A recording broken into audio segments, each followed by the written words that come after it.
Hi எல்லாருக்குமே வணக்கம். லாஸ்ட்டா வந்து வீடியோ வந்து போட்டிருப்பேன். சில பேர் வந்து சில டவுட்ஸ்லாம் வந்து கேட்டிருந்தீங்க. ஸோ, அத பத்தின தகவல் தான் இந்த வீடியோல வந்து பார்க்க போறோம். நான் எப்படி வந்து கிளியர் பண்ணேன்? என்ன மாதிரியான இதெல்லாம் வந்து ஃபாலோ பண்ணேன்? இந்த மாதிரியெல்லாம் வந்து ஒரு சில பேர் வந்து கேட்டாங்க. அண்ட் வந்து லாஸ்ட் வீடியோல சொல்ல மறந்துட்டேன். ஐம் சாரிங்க. நான் வீடியோ எடுக்கும்போது அது சொல்லியிருப்பேன்னு நெனச்சேன். மறந்துட்டேன். பிஎஸ்டிஎம் பத்தின ஒரு விஷயம். பிஎஸ்டிஎம் என்ன ப்ராப்ளம் அப்படின்ற மாதிரி. அது நான் சொல்ல மறந்துட்டேன். கமெண்ட்ஸ்ல வந்து கேட்டுட்டே இருந்தாங்க. எல்லாருக்கும் எக்ஸ்பிளைன் வந்து பண்ணியிருக்கேன். இன்னும் ஒரு சில பேர் வந்து கேட்டுட்டே இருக்கிறாங்க. ஸோ, அதையும் நான் சொல்லிடுறேன். பிஎஸ்டிஎம்ல வந்து எனக்கு ப்ராப்ளம் அப்டின்னா, நான் 10த் மட்டும் பிரைவேட்ல படிச்சேன். பிரைவேட்னா, அ பிரைவேட் ஸ்கூல் கிடையாது. டுட்டோரியலா வந்து போய் படிச்சேன். தனித் தேர்வர்ன்னு சொல்லுவாங்க. ஸோ, அது வந்து எலிஜிபிள் இல்ல அப்டின்ற மாரி குரூப் 4 நோட்டிஃபிகேஷன்ல போட்டிருக்காங்க. தமிழ் மீடியம் வந்து அந்த இன்ஸ்ட்ரக்ஷன்ஸ் வந்து போட்டிருப்பாங்க. எனக்கு அது சீரியஸ்லி வந்து தெரியாது. 2022ல வாங்குன அந்த பிஎஸ்டிஎம் சர்டிஃபிகேட்ட அப்படியே நான் பண்ணிட்டேன். இந்த நோட்டிஃபிகேஷன்ல இந்த மாதிரி ஒரு இது போட்டிருக்காங்க அப்டின்னே எனக்கு தெரியாது. மத்தது எல்லாமே வந்து நான் கவர்ன்மெண்ட் ஸ்கூல்ல தான் நான் வந்து படிச்சேன். 10த் மட்டும் தான் குடும்ப சூழ்நிலை காரணமா பிரைவேட்ல போய் வந்து எழுதினேன். இங்க ஒரு விஷயம் வந்து நான் பதிவு பண்ணிக்க விரும்புறேன். பிரைவேட்ல படிக்கிறவங்க வந்து வேணும்னே வந்து போய்லாம் வந்து படிக்க மாட்டாங்க. ஏதோ ஒரு ரேர் கேஸா தான் இருக்கும். ஏதோ 1, 2 பேர் தான். பட் மத்த எல்லாருமே வந்து ஏதோ ஒரு குடும்ப சூழ்நிலை காரணமாக தான் அ படிப்ப வந்து பாதியில நிறுத்தி போய் வந்து பிரைவேட்ல வந்து எழுதுறாங்க. டுட்டோரியல்ல போய் எழுதுறாங்க. அங்கேயும் போய் தமிழ் மீடியம் தான் வந்து எழுதுறாங்க. இத நான் டிஎன்பிஎஸ்சிக்கு ஒரு ரெக்வெஸ்ட்டா வந்து நான் வச்சுக்கிறேன். அவங்க தனித் தேர்வரா எழுதுறவங்க யாரும் வந்து கேவலமானவங்க கிடையாது. அவங்களும் தமிழ் மீடியம்ல தான் வந்து படிச்சுட்டு வராங்க. ஸோ தனித் தேர்வர வந்து ஒரு குறிப்பிட்ட ஒரு 10த் வந்து பிரைவேட்ல போய் எழுதுறது, இல்ல 12த் வந்து பிரைவேட்ல போய் எழுதுறது, அத மட்டும் வந்து நீங்க வந்து பார்க்காதீங்க. மத்த எல்லாமே வந்து அவங்க வந்து தமிழ்ல தானே படிச்சிருக்காங்க. ஸோ இது மட்டும் ஒரு இது வந்து பண்றது அப்படின்றது ரொம்ப தவறான விஷயம் அப்படின்னு சொல்லிட்டு நான் நினைக்கிறேன். அதே மாரி தான் நான் படிக்கிறப்போ காலத்துல கூட அ ஏஜ் அதிகமானவங்கள என்ன பண்ணுவாங்கன்னா, 2வது, 3வது அப்படின்னு சொல்லிட்டு டைரக்ட்டாவே வந்து சேர்த்துருவாங்க. நான் என் ஃப்ரெண்டையும் வந்து நான் பார்த்துருக்கேன். ஸோ அந்த மாரி பெர்சனையும் வந்து நீங்க 1வதுல இருந்து வந்து தமிழ் படிக்கல அப்படின்றதுக்காக அவங்களையும் பிஎஸ்டிஎம்ல இருந்து வந்து ஒதுக்குறது வந்து தவறான விஷயம். அப்படிதான் நான் நினைக்கிறேன். எல்லாரும் வந்து வேணும்னே போயிட்டு யாரும் பிரைவேட்ல வந்து எழுத மாட்டாங்க. எனக்கு இப்போ அந்த ப்ராப்ளம் தாங்க இருந்தது. பட் வந்து ரிஜெக்ட் வந்து பண்ணல. பிஹெச்டிஎம்ம மட்டும் ரிஜெக்ட் பண்ணிட்டாங்க. பிஹெச்டிஎம் சீட் மட்டும் எடுக்க விடல. மத்தபடி வந்து ஜெனரலா சீட் வந்து எடுக்க விட்டாங்க. ரிசல்ட் வந்ததுக்கப்புறம் ஒரு 2 டேஸ் கழிச்சு தான் வந்து எனக்கு இந்த விஷயமே வந்து தெரியும். அதுக்கு முன்னாடி வரைக்கும் சத்தியமா எனக்கு தெரியவே தெரியாது. அ அதனால தான் நான் வீடியோ கூட நெறைய போடாம இருந்தேன். இந்த கவலைனாலேயும். நானும் வந்து டிஎன்பிஎஸ்சிக்கு கால் பண்ணி கேட்டேன். அவங்க வந்து டிஎன்பிஎஸ்சி என்ன முடிவு எடுக்குறாங்கன்னு தெரியாது. நீங்க சிவி அப்லோட் பண்ணுங்க. சப்போஸ் ரிஜெக்ட் ஆயிட்டா, எங்கள கொஸ்டின் கேட்காதீங்க அப்படின்ற மாதிரிலாம் வந்து சொல்லியிருந்தாங்க. நானும் வந்து ரொம்ப பயந்துட்டு தான் இருந்தேன். அப்பதான் வந்து சில தனித் தேர்வரா குரூப் 2ல கூட வந்து பாஸ் பண்ணவங்க, அ தனி பிஎஸ்டிஎம் வந்து வாங்கி வச்சிருந்தாங்க. பிரைவேட்டா எழுதுனவங்க. அவங்க கூட வந்து ரிஜெக்ட் பண்ணிட்டாங்கன்னு சொல்லிட்டு கோர்ட்லலாம் வந்து கேஸ்லாம் வந்து போட்டிருந்தாங்க. பட் காட் கிரேஸ் எனக்கு வந்து பிஎஸ்டிஎம் வந்து கேன்சல் பண்ணல. ரிஜெக்ட் பண்ணல. ஆனா உண்மைய சொல்லணும்னா, நான் போன டைமா என்னன்னு தெரியல. மத்த எல்லாருக்குமே வந்து அப்படிதான் வந்து பண்ணாங்க. இப்போலாம் வந்து ஃப்ரெண்ட்லியா தான் வந்து ப ப இது பேசுறாங்க. உங்களுக்கு ஏதாவது சப்போஸ் வந்து ஏதாவது இது இருந்தாலும், ரொம்ப ஷார்ட் அண்ட் ஸ்வீட்டா வந்து பேசுறாங்க. சாஃப்ட்டாவும் வந்து நடந்துக்கிறாங்க. ஸோ என்ன வந்து அவ்ளோ எதுவும் வந்து கேட்கல. ஈவன் ஒரு லெட்டர் கூட எழுதி வந்து குடுக்க சொல்லல. ஆ ஸோ அந்த அளவுக்கு வந்து நான் டிஎன்பிசிக்கும் ரொம்ப தேங்க்ஸ் வந்து சொல்லிக்கிறேன். இதையும் வந்து கன்சிடர் வந்து பண்ணணும்.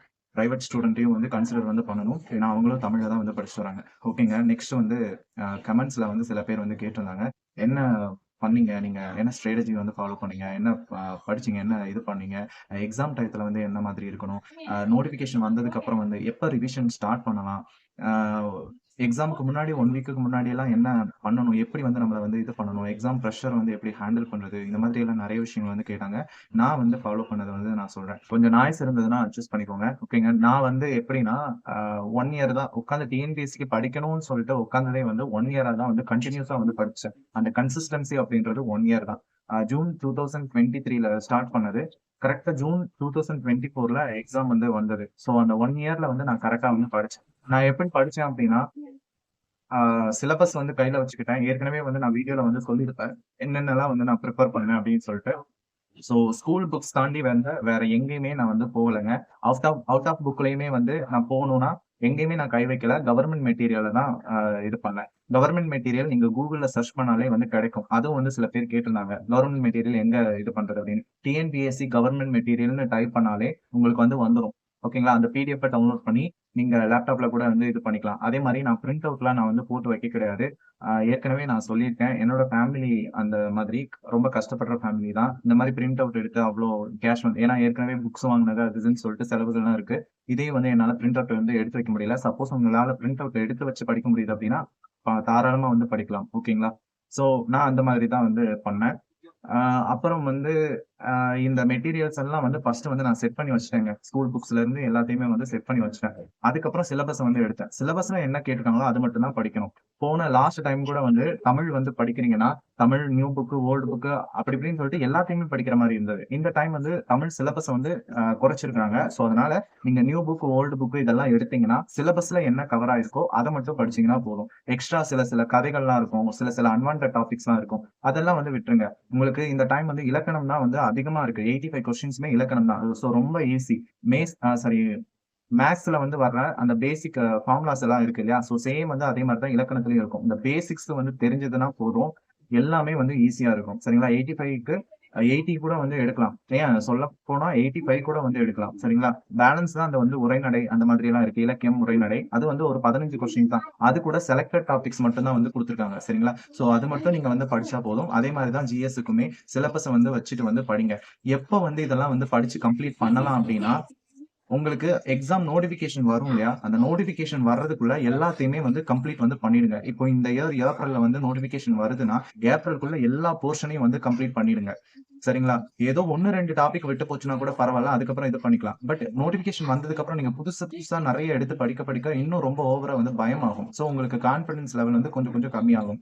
ஸோ கான்ஃபிடன்ஸ் லெவல் வந்து அப்படியே இன்கிரீஸ் ஆகணும். அத தக்க வச்சுக்கணும் அப்டின்னா, நீங்க சிலபஸ வந்து ஃபுல்லாவே வந்து ஏப்ரல்குள்ள வந்து கம்ப்ளீட் பண்ணிடுங்க. ஓகேவா? எப்படியாவது வந்து கம்ப்ளீட் பண்ணிடுங்க. அதே மாரி கிடைக்கிற அந்த டைம்ல ரிவிஷன் வந்து விடுங்க. ஆல்ரெடி படிச்சது தானே. இப்போ உங்களுக்கு ஒரு டெஸ்ட் வந்து வைக்கிறாங்க. ஏற்கனவே வந்து வச்சத தான் வந்து திருப்பி வைக்க போறாங்க அப்டின்னா, அத வந்து யூஸ் பண்ணிக்கோங்க. அது ஒரு உங்களுக்கு ரிவிஷன் பண்றதுக்கான ஒரு ஆப்பர்ச்சுனிட்டி அப்படின்னு சொல்லிட்டு யூஸ் பண்ணுங்க. ஐய்யயோ! நான் ஏற்கனவே அந்த டெஸ்ட் எழுதிட்டேன். திருப்பி இந்த டெஸ்ட் எழுதணுமா? திருப்பி இத வந்து படிக்கணுமா? இந்த போர்ஷன் படிக்கணுமா? அப்படின்லாம் வந்து இல்ல. ஜஸ்ட் வந்து ரிவிஷன் தான். அதே மாரி உங்களுக்கு புக்ஸ் எடுத்தீங்கன்னா நெறைய இருக்கிற மாரி இருக்கும். ஆனா உண்மைய சொல்லணும்னா நெறைய கன்டென்ட்லாம் வந்து கிடையாது. அங்கங்க பிச்சு பிச்சு இருக்கிற கன்டென்ட் தான். அந்த கன்டென்ட் பூரா வந்து இங்க கவர் ஆகும். இந்த புக்ல இப்ப 12த் புக்ல கவர் ஆகுறது, அப்படியே 10த் புக்லயும் கவர் ஆகும்.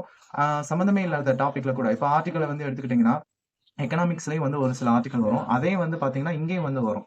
ஸோ பாலிட்டிலயும் வந்து வரும். ஸோ ஏற்கனவே படிச்சது தான் அப்படியே வந்து இங்க பார்க்குறீங்க. அது ஒரு ரிவிஷன் மாரி எடுத்துக்கோங்க. ரிவிஷன் கிடைக்காம நெறைய பேர் வந்து அந்த டைம் கிடைக்காம நெறைய பேர் வந்து கஷ்டப்படுறாங்க. ஸோ உங்களுக்கு கிடைக்குது அப்படின்னா, அத வந்து யூஸ் பண்ணிக்கோங்க. நான் அந்த மாரி தான் வந்து யூஸ் பண்ணிக்கிட்டேன். அந்த நான் ஏப்ரல் சாரி அந்த நோட்டிஃபிகேஷன் வந்தது இல்லையா லாஸ்ட் டைம், அதுக்குள்ள வந்து நான் போர்ஷன முடிச்சாலும், அதுக்குள்ள எவ்வளோ ரிவிஷன் வந்து நான் பண்ணணுமோ, அதெல்லாம் வந்து நான் பண்ணி வச்சுட்டேன். அதுக்கப்புறம் திருப்பி வந்து என்ன பண்ணேன் அப்படின்னா, ஏப்ரல்ல இருந்து சாரி ஏப்ரல்னே வருது இந்த எக்ஸாம் வர்றதுனால. அந்த டைம்ல நோட்டிஃபிகேஷன் வந்ததுக்கப்புறம், அந்த நோட்டிஃபிகேஷன் வந்ததுல இருந்து ஃபுல்லா வந்து ரிவிஷன் தான். நான் நியூ டாபிக்ன்னு எடுத்ததுன்னா, அது வந்து சயன்ஸ் மட்டும் தான். அப்புறம் வந்து சயன்ஸ்ல கூட வந்து ஏதோ கொஞ்சம் கொஞ்சம் தான் இருந்தது. ரொம்ப எல்லாம் இல்ல. News paper.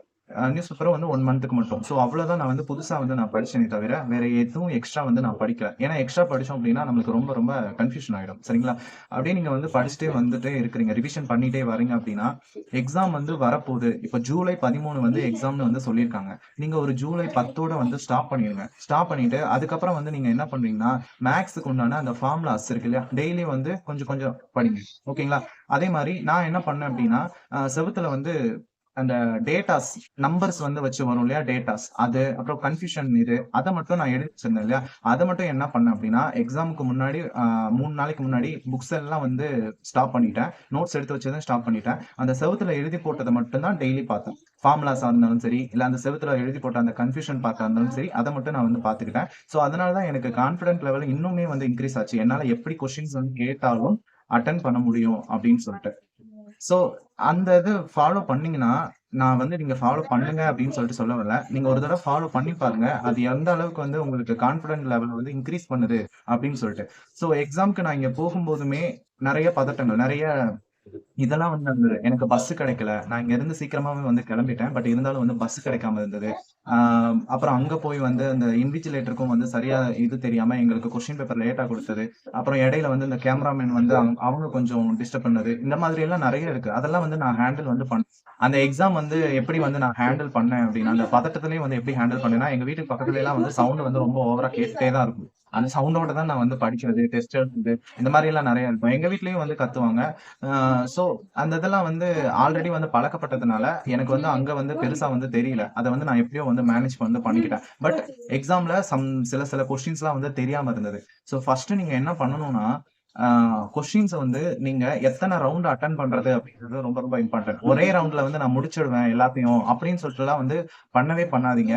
ஒரு அட்லீஸ்ட் ஒரு 4, 5 ரவுண்டாவது வந்து வாங்க. ஃபர்ஸ்ட் வந்து தெரிஞ்ச கொஸ்டின். தமிழ்ல தெரிஞ்ச கொஸ்டின். சில பேர் என்ன பண்ணுவாங்கன்னா, தமிழ்ல தெரிஞ்ச கொஸ்டின் ஃபர்ஸ்ட் 100 வரைக்கும் அட்டெண்ட் பண்ணிட்டு, அகைன் போய் தெரியாத கொஸ்டின்ஸ போய் வந்து அட்டெண்ட் பண்ணுவாங்க. சோ அது வந்து டைம ரொம்ப ரொம்ப கன்சியூம் பண்ணும். சோ டைம் கிடைக்காம போயிடும். சோ என்ன பண்ணணும்னா, தமிழ்ல இருந்து 100 கொஸ்டின் வந்து எழுதுறீங்க. ஒரு 20 கொஸ்டின் வந்து தெரியல அப்படின்னா, அப்படியே ஜிஎஸ்க்கு வந்து வந்துருங்க. ஜிஎஸ்ல தெரிஞ்ச கொஸ்டின்ஸா அட்டெண்ட் பண்ணுங்க. மேத்ஸ வந்து எப்பவுமே உங்களுக்கு லாஸ்ட்டா வந்து வச்சுக்கோங்க. ஓகேங்களா? சோ ஜிஎஸ்லயும் வந்து என்ன பண்ணுவீங்க, 75 கொஸ்டின்ஸ் வந்து அட்டெண்ட் பண்ணுவீங்க. அதுல ஒரு 10 கொஸ்டின்ஸ் வந்து உங்களுக்கு தெரியாம போயிடும். இல்லையா?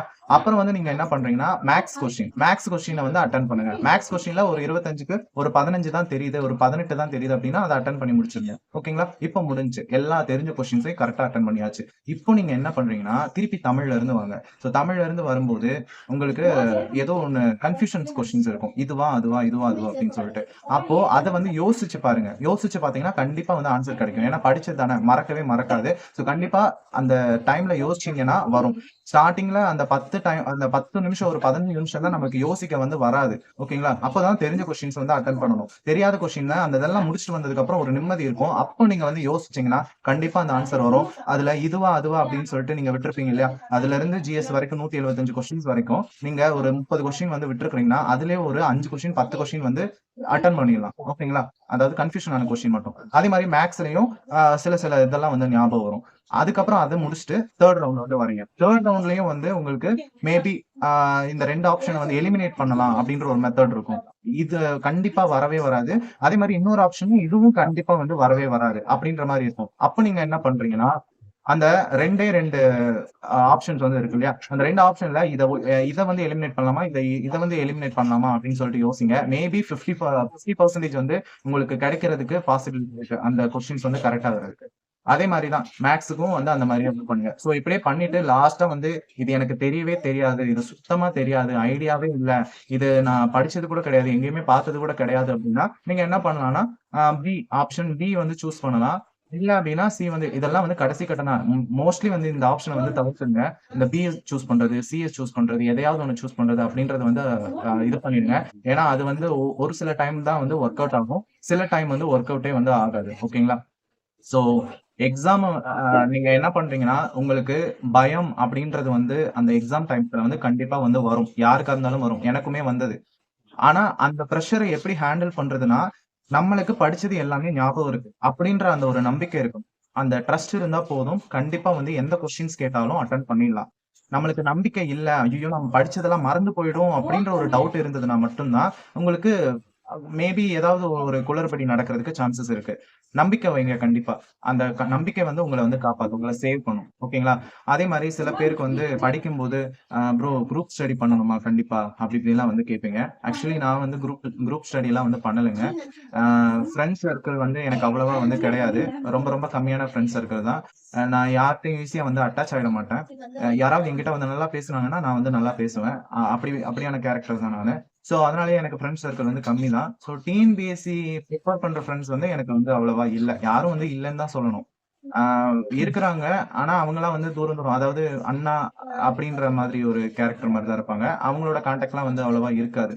சோ, எனக்கு குரூப் ஸ்டடி பண்றதுக்கு வந்து எந்த ஒரு சான்ஸுமே வந்து கிடைக்கல. நான் அப்ப எப்படி வந்து ப்ரிப்பேர் பண்ணியிருப்பேன் அப்படின்றது வந்து பாருங்க. நான் என்ன பண்ணுவேன்னா, நான் படிச்சுட்டு இருக்கும்போது, அ இன்னொருத்தவங்களுக்கு வந்து சொல்லி தர மாரி, நானா இமேஜினேஷன் பண்ணிப்பேன். நான் இந்த மாரி இது இப்படி போடணும்.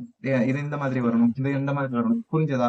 சோ, இப்படியெல்லாம் நான் வந்து பண்ணுவேன். சோ, இதெல்லாம் வந்து நெனச்சு வந்து ஃபீல் பண்ணாதீங்க. ஒரு விஷயம் உங்களுக்கு கிடைக்கல அப்படின்னா, அத நெனச்சு வந்து ஃபீல் பண்ணக்கூடாது. அதுலருந்து ஒரு எக்ஸ்பீரியன்ஸ் வந்து உங்களுக்கு கண்டிப்பா கிடைக்கும். அது ஒரு பெரிய அனுபவமா இருக்கும். சரிங்களா? அது வந்து நீங்க பின்னாடி வந்து ஒரு ரோல் மாடலா இருப்பீங்க நெறைய பேருக்கு. சோ, எது வந்தாலும் சரி, எல்லாம் நடக்கிறது வந்து நன்மைக்கு தான் அப்படின்னு சொல்லிட்டு ஆ ட்ரை பண்ணுங்க. கண்டிப்பா உங்களால வந்து முடியும். இந்த டாபிக்க விட்டுருவோம், அந்த டாபிக்க விட்டுருவோம் அப்படின்னு சொல்லிட்டுலாம் வந்து படிக்காதீங்க. எல்லா டாபிக்குமே வந்து இம்பார்ட்டன்ட் தான். அதே மாதிரி மிஸ்டேக்ஸை வந்து கம்மி பண்ணணும்னா நீங்க ஒரு டார்கெட் வந்து வைப்பீங்க. ஒரு 150 போடணும், 160 போடணும் அப்படின்னு சொல்லிட்டு டார்கெட் வந்து வைப்பீங்க. அந்த மாதிரி வைக்காதீங்க. எல்லா கொஸ்டின்ஸுமே கரெக்டா போடணும்னு சொல்லிட்டு ட்ரை பண்ணுங்க. அப்பதான் நீங்க நினைச்ச அந்த 160 கொஸ்டின்ஸாவது வந்து வரும். நானுமே அப்படிதான் ட்ரை பண்ணேன். ஃபர்ஸ்ட் எல்லாம் வந்து நான் டார்கெட் வந்து எப்படி வைப்பேன்னா 170 போட்டுறணும், 180 போட்டுறணும் அப்படின்னு சொல்லிட்டு வைப்பேன். எனக்கு 150, 155 அதுக்கு மேல தாண்டவே தாண்டாது. அதுக்கப்புறம் தான் நான் என்ன பண்ணேன் அப்படின்னா 200 கொஸ்டின்ஸுமே கரெக்டா அட்டன் பண்ணணும் அப்படின்னு சொல்லிட்டு நான் நினைப்பேன். சோ எந்த கொஸ்டினுமே வந்து மிஸ்டேக் பண்ணிடக்கூடாது அப்படின்னு சொல்லிட்டு ரொம்ப கான்பிடென்ட்டா இருப்பேன்.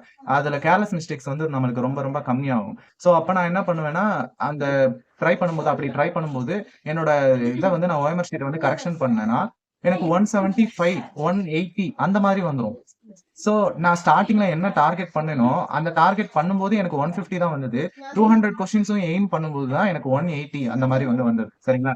இப்போ இந்த வீடியோல சொல்லியிருக்கிறது முழுக்க முழுக்க வந்து என்னோட பெர்சனல் எக்ஸ்பீரியன்ஸ். நான் கடந்து வந்த அந்த சில சில எக்ஸ்பீரியன்ஸ். அத வந்து நீங்க எப்படி வந்து ட்ரை பண்றீங்க அப்படின்றது தான் வந்து முக்கியம். எதுக்கும் வந்து உங்களோட இத வந்து விட்டு குடுத்துறாதீங்க. உங்களுக்குன்னு ஒரு செல்ஃப் ரெஸ்பெக்ட் இருக்கும். அதை யாருக்கும் வந்து விட்டு குடுத்துறாதீங்க. உங்களுக்குன்னு ஒரு தனியா ஒரு செல்ஃப் டிசிஷன் இருக்கும். அதையும் யாருக்கும் வந்து விட்டு குடுத்துறாதீங்க. அதே மாரி படிக்கிற டைம்ல நெறைய கஷ்டங்கள் வந்து வரும். அதெல்லாம் தூக்கி போட்டு தான் இன்னைக்கு டிஎன்பிஎஸ்சில நெறைய பேர் வந்து பாஸ் பண்ணிட்டு வந்து வந்திருக்காங்க.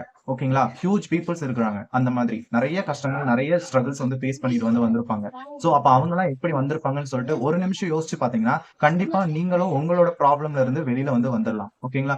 Thank you. இந்த வீடியோல சில சில நாய்ஸஸ் எல்லாம் வந்து கேட்டிருக்கோம். கொஞ்சம் அட்ஜஸ்ட் பண்ணி வந்து கேளுங்க. அதே மாரி உங்களுக்கு டவுட் ஏதாவது இருந்தது அப்டின்னா, நீங்க கமெண்ட்ல வந்து கேளுங்க. என்னால முடிஞ்ச அளவுக்கு வந்து நான் ரிப்ளை குடுக்குறதுக்கு வந்து ட்ரை பண்றேன். ஓகேங்களா? Okay. Thank you so much. நான் வேற ஒரு தகவலோட சந்திக்கிறேன். நன்றி.